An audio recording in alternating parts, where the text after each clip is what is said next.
Hello दोस्तों, नमस्कार। तो कैसे हैं आप लोग? उम्मीद करते हैं कि आप लोग बहुत ही अच्छे होंगे। दोस्तों यहाँ पे देखेंगे, देखिए जैसा कि आप लोग को बता दें कि बीपीएससी टीआरई 2 का जो आपका 15/12/2023 का जो क्वेश्चन पेपर था दोस्तों, उसमें आपका 11-12 का तो उस इससे पहले हम आप लोग को 25 क्वेश्चन करवा चुके हैं इसके पहले वाले सेशन में। अगर नहीं देखे हैं उसको तो आप लोग को डिस्क्रिप्शन बॉक्स में उसका लिंक दे दूंगा, आप लोग वहां से भी देख सकते हैं। ठीक है, तो यहाँ पे हम लोग क्या देखेंगे, यहाँ पे देखेंगे हम लोग 26 नंबर से लेकर आगे, जो कि आपका 80 मार्क्स का पूछा जाता है आपका बीपीएससी टीआरई के अंदर में। तो दोस्तों देखिए, आप लोग के लिए बता दें कि भले ही ये बीपीएससी के अंदर में पूछा गया हो, लेकिन आप सभी लोगों के लिए समान रूप से उपयोगी होगा।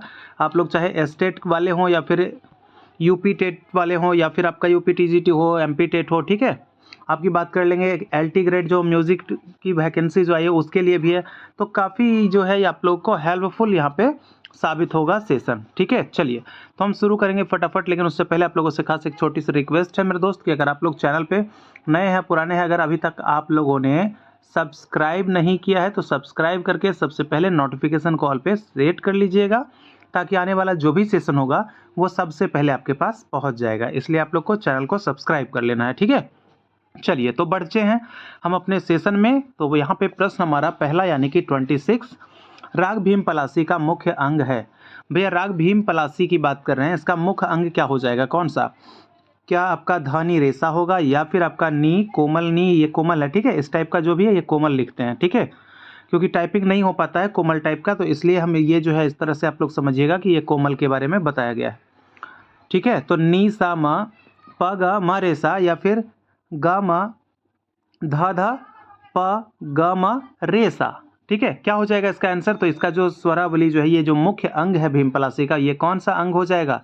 तो यहाँ पे जवाब हो जाएगा मेरे दोस्त 26 नंबर का ऑप्शन नंबर बी आपका हो जाएगा, कोमल नी के साथ कोमल ग वाला। ठीक है, चलिए भीम पलासी की बात तो आप लोग को बता ही चुके हैं, बार बार बताते हैं कि इसका थाट जो है आपका काफ़ी है, गायन समय दिन का तीसरा पहर है ना, वादी संवादी इसका मसा है। ठीक है, ये सब तो हर बार रिपीट आप लोग के सामने कर ही देते हैं। आगे देखते हैं, प्रश्न देखेंगे 27 नंबर का, राग देश का मुख्य अंग है। देखिए राग देश का मुख्य अंग कौन सा हो जाएगा? क्या धानी रेसा वाला, सारे गामा ग रेसा नीसा, या फिर आपका गामा ध ध प गामा रेसा? क्या हो जाएगा? एक से अधिक इनमें से कोई नहीं। तो क्या होगा 27 का आंसर? तो यहाँ पे जवाब हो जाएगा हमारा ऑप्शन नंबर बी हो जाएगा, सारे मगा रे ग नीसा। ठीक है, ऑप्शन नंबर बी राग देश का। देश की बात करेंगे तो देश आपका हो जाएगा आपका कौन सा थाट? खमाज थाट से इसका हो जाता है। ठीक है, और देश की अगर वादी संवादी की बात कीजिएगा तो रेपा होता है। ये सब आप सबको पिछले क्लास में भी बता चुके हैं, है ना, क्योंकि ये भैया आपका क्वेश्चन जो है पूछा जाता है और ये बिल्कुल निश्चित है, इसी प्रकार के क्वेश्चन आपके एग्जाम्स के अंदर में आते हैं। ठीक है, चलिए राग बिहाग का मुख्य अंग है, कौन सा मुख्य अंग हो जाएगा? इसका क्या जवाब हो जाएगा? तो चलिए आइए यहाँ पे डायरेक्ट आंसर कर देते हैं, ऑप्शन नंबर सी इसका सही जवाब हो जाएगा, नीसा गम प गम ग रेसा। ठीक है, ये जो है राग बिहाग का मुख्य अंग माना जाता है। राग बिहाग की बात कीजिएगा तो ये आपका कौन सा थाट से हो जाएगा? बिलावल थाट से हो जाएगा। ठीक है, कौन सा थाट?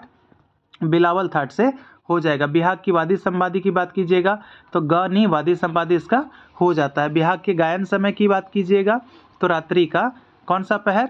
दूसरा पहर इसका माना जाता है। ये सब भी आपको ध्यान में रखना है। ठीक है, चलिए अगला क्वेश्चन यहाँ पे देखेंगे दोस्तों। देखिए आप लोग को यहाँ पे सबसे पहले एक बात बता दें, जो भी हमारे साथ नए लोग जुड़ते हैं, भाई आप लोग को पीडीएफ कैसे मिलेगा? जो लोग चाहते हैं कि भाई अपनी तैयारी को बेहतर कर ले, सेशन भी देखे और साथ में पीडीएफ भी हमें मिल जाए, तो भैया देखिए आप लोग को केवल 199 में ही पीडीएफ मिल जाएगा।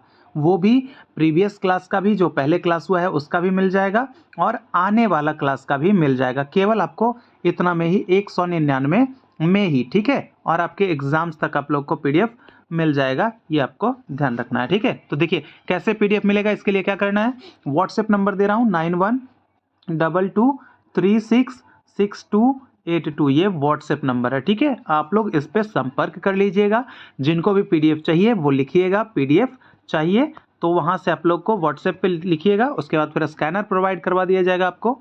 वहाँ से पेमेंट करने के बाद आप लोग को प्रॉपरली जो है पीडीएफ मिलता रहेगा। ठीक है, चलिए तो समझ गए होंगे, उम्मीद करते हैं। बाकी पुराने लोग तो जानते ही हैं और बहुत सारे लोग जो है पीडीएफ ले भी रहे हैं, है ना।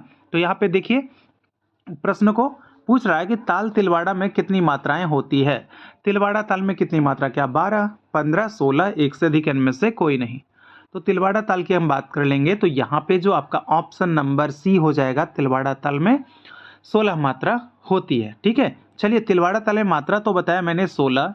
ताल का एक स्पेशल सेशन करवाया था मैंने, आप लोग को यहाँ पे बताना है कि इसके कितने विभाग हैं, तिलवाड़ा ताल के कितने विभाग हैं। पहला प्रश्न इस सेशन का आप लोगों के लिए।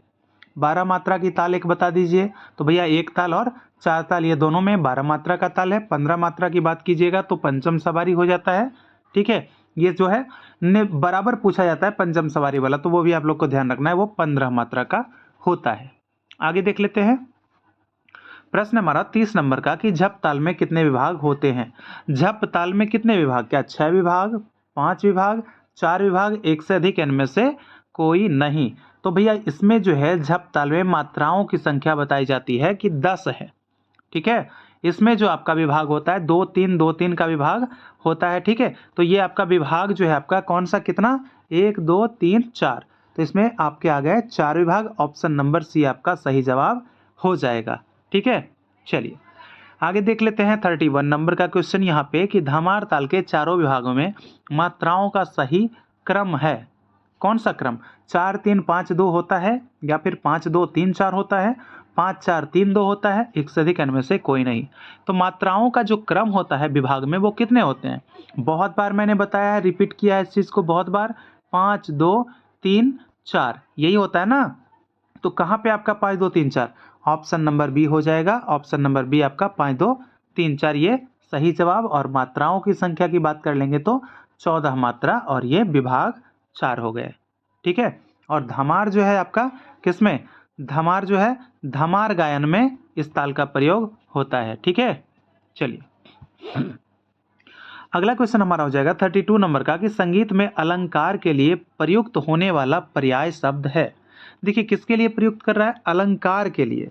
तो कौन सा शब्द, क्या टुकड़ा होगा, मुखड़ा होगा, पलटा होगा, एक से अधिक इनमें से कोई नहीं। तो यहाँ पे आंसर करेंगे ऑप्शन नंबर सी को, क्योंकि अलंकार को जो है दोस्तों दूसरे शब्दों में इसका जो पर्यायी शब्द जो होता है आपका पलटा होता है, इसको पलटा कहते हैं। ठीक है, देखिए मुखड़ा ये आपका पूछा जाता है उठान को किस नाम से जानते हैं, तो उठान का जो पर्यायी शब्द है वो आपका मुखड़ा कहा जाता है। ठीक है, और गीत के जो छोटे छोटे जो विभाग होते हैं, छोटे छोटे जो अंग होते हैं, उसको वो क्या होता है आपका टुकड़ा हो जाता है। ठीक है, तो वो आपका टुकड़ा होता है, लेकिन ये आपका उठान को मुखड़ा कहते हैं। ठीक है, और अलंकार पलटा। चलिए अगला क्वेश्चन यहाँ पे 33 नंबर का कि रूपक ताल में खाली किस मात्रा पर होती है। तो भैया रूपक ताल की अगर हम बात कर लेंगे तो यहाँ पे मात्राओं की संख्या रूपक ताल की कितनी हो जाती है, 7 मात्रा की ताल है आपका रूपक ताल, जिसमें कि ताली जो है कितनी खाली किस मात्रा पे होती है।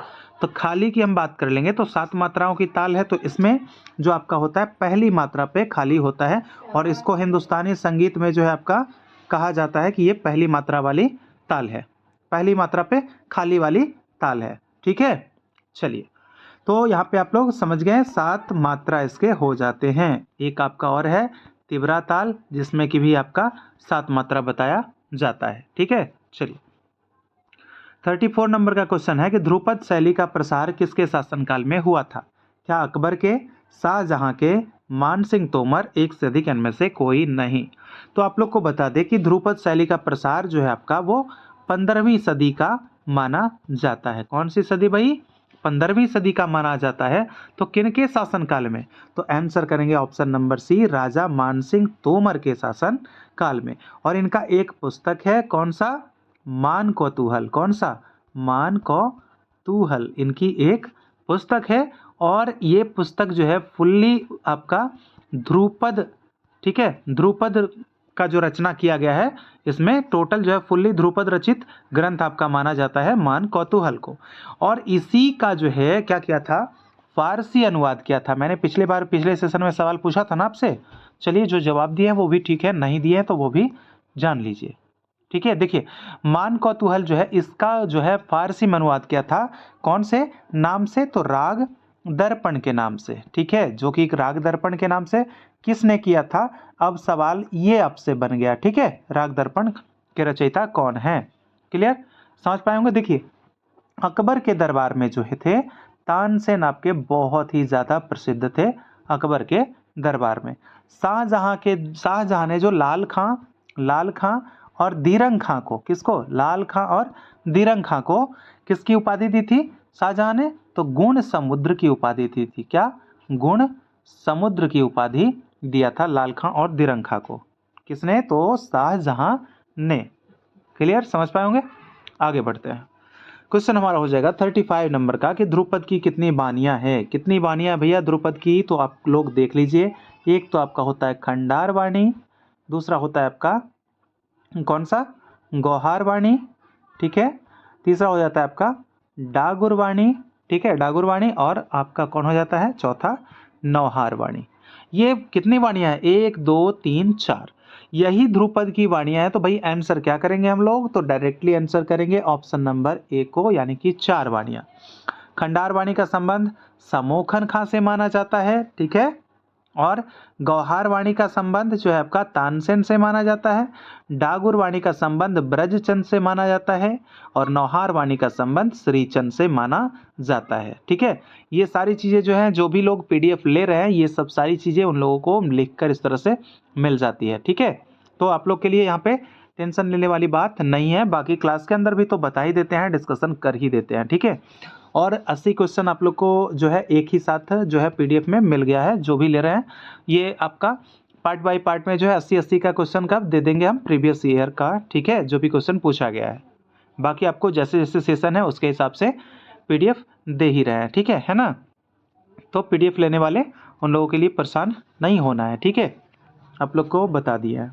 देखिए अब यहाँ पे क्वेश्चन आ जाएंगे, धमार गायन शैली का अन्य नाम है। क्या भैया अन्य नाम क्या है इसका? क्या ठुमरी, टप्पा, होरी, एक से अधिक इनमें से कोई नहीं? तो धमार गायन शैली का अन्य नाम हो जाएगा ऑप्शन नंबर सी, हो जाएगा होरी, ठीक है, होरी। ये आपका धमार गायन शैली का अन्य नाम है, ठीक है। होली नहीं, आपका ये क्या है, होरी, ठीक है, होरी। चलिए ठुमरी की बात कर ले तो ठुमरी के आविष्कारक जो है वो माने जाते हैं आपके कौन? वाजिद अली शाह, वाजिद अली शाह जी माने जाते हैं, ठीक है। वाजिद अली शाह, आप लोग को याद है इनकी एक ठुमरी थी? कितने लोगों को याद है? जरा आप लोग कमेंट कीजिएगा, याद है कि भूल गए? देखते हूँ जरा आप लोगों के बीच में, ठीक है, कितने लोगों को याद है इस चीज़ का। तो वाजिद अली शाह की ठुमरी लिखिएगा कि कौन सी उनकी प्रचलित ठुमरी है, जरा सा कमेंट कीजिएगा फटाफट आप लोग।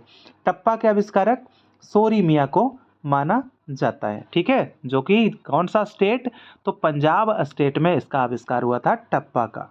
और विकास कहाँ हुआ था? मैं बार बार बताता हूँ आप लोग को कि अवध के दरबार में, ठीक है, विकास, लेकिन आविष्कार आपका पंजाब में है ना। चलिए अगला क्वेश्चन है हमारा 37 नंबर का कि ख्याल कितने प्रकार के हैं? कितने प्रकार के? 4, 3, 2, एक से अधिक इनमें से कोई नहीं। तो यहाँ पे आंसर हो जाएगा आपका ऑप्शन नंबर सी, हो जाएगा ख्याल 2 प्रकार के। एक तो आपका होता है विलंबित ख्याल, ठीक है, विलंबित ख्याल। और दूसरा होता है आपका द्रुत ख्याल। क्या होता है? द्रुत ख्याल। क्लियर। विलंबित ख्याल को क्या कहते हैं भाई? विलंबित ख्याल को कहते हैं बड़ा ख्याल, ठीक है। और द्रुत ख्याल को क्या कहते हैं भाई? छोटा ख्याल। अगर ताल पूछ दिया जाए तो क्या हो जाएगा? तो विलंबित ख्याल के साथ आपका कौन सा? एक ताल की संगति हो जाती है, एक ताल की संगति प्रायः मानी जाती है। और द्रुत ख्याल के साथ आपका कौन सा? 3 ताल की संगति मानी जाती है। ये चीजें भी आपको क्लियर करवा दिए हैं, ठीक है। चलिए तो आंसर हो गया ख्याल 2 प्रकार के। आगे बढ़ते हैं, प्रश्न हमारा हो जाएगा 38 नंबर का। दोस्तों देखिए आप लोग को सेशन अगर अच्छा लगता है तो प्लीज़ आप लोग लाइक बटन दबा दिया कीजिए, क्योंकि आप लोग के लाइक करने से ही मोटिवेशन मिलता है लोगों को, जो है उससे हमें भी बहुत खुशी होती है, ठीक है। तो ये चीज़ जो है आप लोग को बिल्कुल कर देना भाई, ये मैं क्या कहूँ आप लोगों से, है ना। चलिए 38 नंबर का क्वेश्चन देखेंगे, तराने में क्या प्रयुक्त नहीं होता है? क्या प्रयुक्त नहीं होता है मेरे दोस्त? क्या बंदिश के बोल प्रयुक्त नहीं होते हैं? तबले के बोल, नोम तोम दादर के बोल, एक से अधिक इनमें से कोई नहीं। तो देखिए मेरे भाई यहाँ पे अगर बात कर लेंगे, तराना में जो प्रयुक्त नहीं होता है ये आपका बंदिश का बोल का प्रयोग नहीं होता है, क्योंकि भैया इसमें आपको पता है ना कैसे बोल, ये निरर्थक बोल होते हैं ना। कैसे बोल होते हैं? निरर्थक बोलों का प्रयोग होता है ना। इसमें प्रयोग होगा आपका तबला का बोल और नोम तोम दा दिर दानी करके, इस तरह से है जो आपका निरर्थक बोलों का प्रयोग होता है। अब पता नहीं इसका क्या मतलब होता है भाई, लेकिन आमिर खान, उस्ताद आमिर खान साहब ने कहा है कि इसका कुछ ना कुछ मतलब है भाई। इसका मतलब तो नहीं बता सकते हैं क्या होता है ना। चलिए, तो यहाँ पे हो गया आपका। इसके तराने के आविष्कारक की बात कर लेंगे तो आविष्कारक कौन हो जाएंगे? अमीर खुसरो। अमीर खुसरो, ठीक है, जो कि आविष्कारक माने जाते हैं किसके? सितार के, तबला के और किसके? तराने के वगैरह बहुत सारे, जैसे कि आपका छोटा ख्याल के भी आविष्कारक यही माने जाते हैं। कौन? अमीर खुसरो जी। ठीक है, चलिए अगले क्वेश्चन की तरफ बढ़ लेंगे। तो यहाँ पे 39 का क्वेश्चन हो जाएगा हमारा पे। यहाँ पे क्या पूछ रहा है कि तराने का आविष्कारक किसे माना जाता है? भैया लो लगे हाथ, अगले क्वेश्चन वही है। क्या हो जाएगा इसका आंसर? तानसेन नहीं होगा, अमीर खुसरो हो जाएगा, सदारंग अदारंग नहीं। यहाँ पे जवाब यहाँ पे हो जाएगा ऑप्शन नंबर बी आपका, अमीर खुसरो। और अमीर खुसरो किसके दरबारी थे? भैया तो दरबारी थे किसके? अलाउद्दीन खिलजी के। किसके? अलाउद्दीन खिलजी के दरबारी कहे जाते हैं। अमीर खुसरो ने कौन कौन से कुछ रागों का भी रचना किया, जैसे कि आपका यमन हो गया, झिलफ हो गया, सरपर्दा हो गया, ये सब रागों का भी रचनाकार अमीर खुसरो को ही माना जाता है। तो ये आपको ध्यान रखना। तानसेन अकबर के दरबार में रहते थे, लेकिन यहां से एक क्वेश्चन कि अकबर के दरबार से पहले वो किसके दरबार में नियुक्त थे? अकबर को तो भाई गिफ्ट किया था ना कि भैया हम गिफ्ट में आपको क्या करते हैं अकबर जी, हम अपने क्या कर रहे हैं, तो अपने संगीतज्ञ को आपको गिफ्ट करते हैं, आपसे हम प्रसन्न हुए तो अपने संगीतज्ञ को ही गिफ्ट कर दिया था। तब आए थे वो अकबर के दरबार में, वो यहाँ थे नहीं भैया, है ना। तो आप लोग को कमेंट करके बताना है वो किसके दरबार में थे और किसने इन्हें गिफ्ट किया था। ठीक है, चलिए सदारंग अदारंग इनकी बात कर ले तो ये ख्याल गायक थे। ख्याल गायक कहा जाता है कि ये प्रचार प्रसार करने वाले यही दोनों थे, सदारंग और अदारंग जी। ठीक है, सदारंग का पूछा जाता है कि वास्तविक नाम क्या है, तो सदारंग का वास्तविक नाम नियामत खां है, सदा नियम में रहना चाहिए। अदारंग का वास्तविक नाम क्या है? फिरोज खां है। ठीक है, अदारंग फिरोज खां। क्लियर। चलिए अगला क्वेश्चन यहाँ पे है 40 नंबर का कि पकड़ क्या है? क्या जोड़ झाला है, अलंकारिक स्वर समूह है, राग दर्शक स्वर है, एक से अधिक इनमें से कोई नहीं।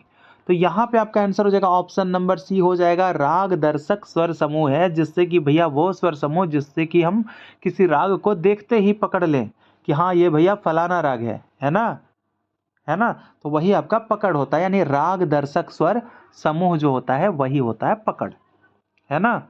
जोड़ झाला ये सब कहाँ? सितार पे बजता है, पता है, सितार पे बजाया जाता है। अगला क्वेश्चन यहाँ पे देखेंगे 41 नंबर का, कहरवा ताल में कितनी तालियां होती है? कितनी तालियां है भाई कहरवा ताल? तो कहरवा ताल कितनी मात्रा? 8 मात्रा। ठीक है, 8 मात्रा, धागे न ती न क धी न, ये आपका 8 मात्रा का ताल है। तो इसमें कितनी तालियां होती है? क्या 1 2 3 एक से अधिक इनमें से कोई नहीं। जवाब मेरे दोस्त यहाँ पे जो है आपका ताली जो हो जाता है 41 का ऑप्शन नंबर ए हो जाएगा। एक ताली और एक आपका क्या हो जाता है? खाली भी हो जाता है। तो ये आपको ध्यान रखना है कहरवा ताल के विषय में। अब देख लेते हैं आगे यहाँ पे क्वेश्चन 42 नंबर की, एक सप्तक में कुल शुद्ध एवं विकृत स्वरों की संख्या कितनी है? क्या 7 हो जाएंगे, 12 हो जाएंगे, 16, एक से अधिक इनमें से कोई नहीं। तो यहाँ पे जो है ये काफ़ी ही सरल क्वेश्चन है जो कि संगीत सीखने वालों के लिए जो है पहला क्वेश्चन तो यही सब आता है ना भाई, बहुत बेसिक क्वेश्चन है यह। तो यहाँ पे हम बात कर लेंगे तो यहाँ पे आंसर हो जाएगा ऑप्शन नंबर बी आपका 12, क्योंकि कुल जो है आपका शुद्ध भी पूछा है और विकृत भी पूछा है। तो शुद्ध हमारे पास 7 है और विकृत हमारे पास 5 है, तो कुल मिलाकर भैया बात हो जाएगी तो 12 बन जाएगी, है ना। तो 12 आपके हो गए। चलिए आगे देख लेते हैं क्वेश्चन हमारा 43 नंबर का कि उस्ताद बड़े गुलाम अली खां ख्याल के अलावा किस शैली में पारंगत थे? उस्ताद बड़े गुलाम अली खां जन्म 1902 ईस्वी। ठीक है, जन्म 1902 ईस्वी, घराना पटियाला। ठीक है, पुत्र इनके कौन हो जाते हैं? मुनव्वर अली खां, ये इनके पुत्र हो जाते हैं।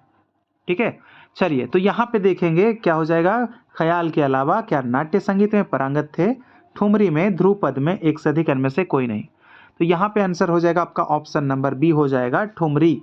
उस्ताद बड़े गुलाम अली खां जो थे ख्याल के अलावा ठुमरी में भी प्रसिद्ध थे। मैंने सभी का ठुमरी एक साथ बताया था आप लोगों को, इनकी भी ठुमरी आपको ही कमेंट करके बतानी है। क्योंकि वही क्लास में हम सभी लोगों का ठुमरी बताए थे, फयाज खां की भी ठुमरी बताए थे, वाजिद अली शाह की भी ठुमरी बताए थे, है ना। आपका फिर गुलाम अली खां की जी भी ठुमरी बताए थे, ठीक है। तो ये सभी लोगों की ठुमरी, वाजिद अली शाह की भी ठुमरी बताए थे, तो सबका बताए थे ना, करीम खां की बताए थे, ठीक है। तो ये भी आप लोग को बताना अभी कमेंट करके कितने लोग भूले हैं और कितनों को याद है। चलिए आगे देख लेते हैं क्वेश्चन हमारा 44 नंबर का। उस्ताद बड़े गुलाम अली खां किस फिल्म के लिए गायन किया है? Very very important question. कौन से फिल्म के लिए? भैया वैसे तो ये फिल्म में गाते नहीं थे कहा जाता है, लेकिन ये गा लिए थे। कौन सा फिल्म था इसमें? सुर संगम, मुगल आजम, बैजू बाबरा, एक से अधिक इनमें से कोई नहीं।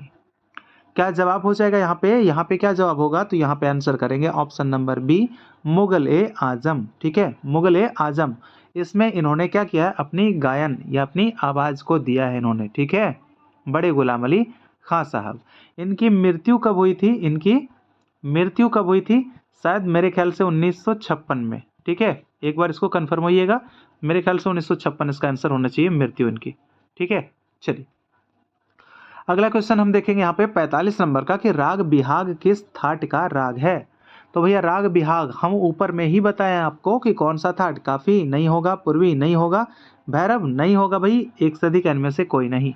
तो नहीं होगा, जब सब नहीं होगा तो भैया होगा कौन? तो उपयुक्त में से कोई नहीं होगा, क्योंकि राग बिहाग जो है आपका बिलावल थाट से है, ठीक है, बिलावल थाट से है। और बिलावल जो है ये आधुनिक समय में शुद्ध थाट माना जाता है, ठीक है। और प्राचीन का जो था, प्राचीन का जो शुद्ध थाट माना जाने वाला जो थाट था उसको कहते थे काफी थाट, ठीक है। क्लियर है हुआ ना? तो ये आपका बिलावल हो गया यहाँ पे ऑप्शन, इसलिए ऑप्शन नंबर ई हो जाएगा। बाकी सब कुछ बता चुका हूँ। अब आगे बढ़ जाते हैं यहाँ पे। राग बिहाग की प्रस्तुति का समय यानी कि गायन का समय क्या हो जाएगा? रात्रि का प्रथम पहर, प्रातः काल का प्रथम पहर, दिन का प्रथम पहर, एक से अधिक इनमें से कोई नहीं। तो देखिए अभी जस्ट मैंने वहां पे ऊपर में बताया है, तो यहाँ पे आंसर क्या करेंगे मेरे दोस्त? तो यहाँ पे करेंगे ऑप्शन नंबर ई को, उपर्युक्त में से कोई नहीं। क्योंकि इसका जो गायन समय हो जाता है वो कब होता है? बताया ना आपको कि रात्रि का कब? दूसरा पहर, ठीक है, दूसरा पहर इसका गायन समय माना जाता है, ठीक है। चलिए आगे बढ़ते हैं। 47 नंबर का क्वेश्चन है कि राग देश की जाति को बताना है। राग देश की जाति क्या हो जाएगी? राग देश की जाति क्या औडव साडव होगा, औडव संपूर्ण होगा, औडव औडव, एक से अधिक इनमें से कोई नहीं। तो यहाँ पे क्या आंसर हो जाएगा? यहाँ पे आंसर हो जाएगा ऑप्शन नंबर बी, आपका औडव संपूर्ण हो जाएगा, ठीक है। राग देश, देश जो है आपका कौन से थाट से है? खमाज थाट से है। वादी संवादी बता चुके हैं, रे और प है, ठीक है, रे और प है इसका वादी संवादी, ठीक है। चलिए आप लोगों को इस राग का गायन समय कमेंट करके बताना है कि राग देश का गायन समय कब होगा, ठीक है, क्योंकि अभी तक आप लोगों से 4-5 ही क्वेश्चन किया हूं और सभी क्वेश्चंस का जवाब आपके आने चाहिए, ठीक है। चलिए अगले क्वेश्चन की तरफ बढ़ेंगे। तो 48 नंबर का क्वेश्चन है कि राग देश का थाट कौन सा है? भैया थाट कौन सा है? कुछ नहीं ज़्यादा इसमें करना है। कौन सा हो जाएगा? ऑप्शन नंबर बी पे डायरेक्ट चले जाना है, खामाज थाट, क्योंकि अभी जस्ट मैंने बताया है ना। चलिए अगला क्वेश्चन यहाँ पे देखेंगे 49 नंबर का कि राग देश का वादी संवादी स्वर क्या हो जाएगा? वादी संवादी क्या सामा, रेपा, गानी, एक से अधिक इनमें से कोई नहीं। तो यहाँ पे अभी बताया ना आप लोग को, क्या हो जाएगा? ऑप्शन नंबर बी हो जाएगा, रे और प इसका वादी संवादी हो जाता है। राग देश का खमाज थाट का राग है, ठीक है। चलिए अगला क्वेश्चन यहाँ पे देखेंगे नंबर 50 यहाँ पे कि पूछा जा रहा है क्या पंडित पन्नालाल घोष के गुरु कौन थे? क्या अक्षय कुमार घोष थे, पंडित ज्ञान प्रकाश घोष थे, उस्ताद अलाउद्दीन खां थे, एक से अधिक इनमें से कोई नहीं। तो यहाँ पे जो आंसर कर देंगे हम लोग, क्या करेंगे आंसर? यहाँ पे आंसर हो जाएगा उस्ताद अलाउद्दीन खां, जो कि किस घराने के संस्थापक थे? मैहर घराने के संस्थापक थे। तो आप लोगों को आज का सेशन कैसा लगा? और इससे अगला क्वेश्चन जो 30 क्वेश्चन है वो आप लोग को जस्ट इसके नेक्स्ट सेशन में मिलेगा।